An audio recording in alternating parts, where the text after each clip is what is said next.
Contrairement à ce qu'on pourrait croire, les baies de goji sont assez faciles à cultiver soi-même dans son jardin. Ces plantes s'adaptent à différents climats, différents types de sols et peu exigeantes en matière d'arrosage.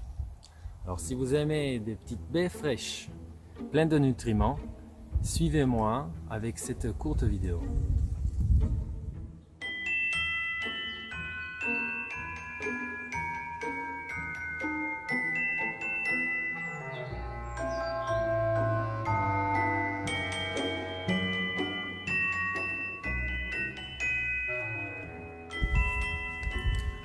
Alors pour commencer, vous avez besoin d'au moins une plante de baies de goji. Et à partir de cette plante, vous pouvez faire des boutures, comme je fais ici. Plus d'informations sur la bouture et la multiplication des plantes de baies de goji, je mets dans l'article du blog. Vous trouvez le lien dans la description. Ensuite, il reste à choisir le lieu où vous allez le planter. Donc prévoyez un peu de place pour cette plante. Comme vous voyez ici, elle aime s'étaler. Donc à ce moment-là, vous prévoyez au moins 1 ou 2 mètres carrés. Ou sinon, vous pouvez aussi le tutorer. Donc ça marche assez bien et ça se fait dans les grandes cultures de baies de goji. Où vous pouvez l'attacher sur un tuteur. Ou sinon contre un mur ou contre un grillage. Donc vous avez différentes possibilités en fonction de votre jardin et en fonction de vos préférences. Donc je vous conseille fortement, si vous avez la place, de planter plusieurs plantes de baies de goji.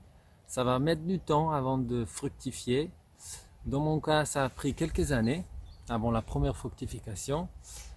Mais ce temps peut être largement raccourci si vous préparez bien le sol. Une plante que j'ai plantée il y a quelques mois, elle a déjà poussé pas mal, car j'ai mis d'abord une bonne couche de compost de fumier.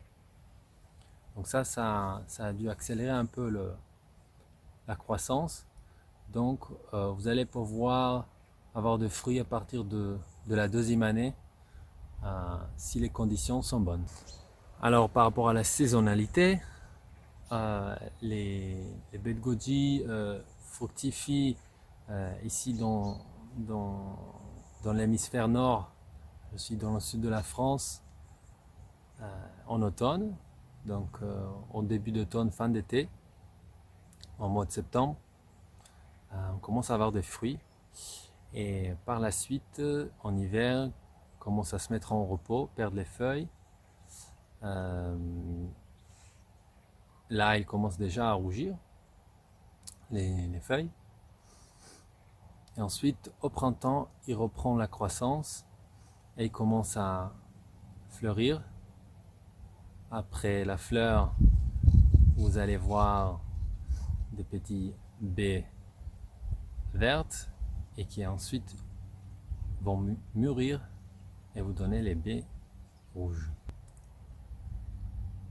Donc voilà pour cette courte vidéo. J'espère que ça vous a plu. Si vous avez des questions, vous pouvez poser dans les commentaires. Et vous aurez plus d'informations dans l'article du blog. Vous avez le lien dans la description.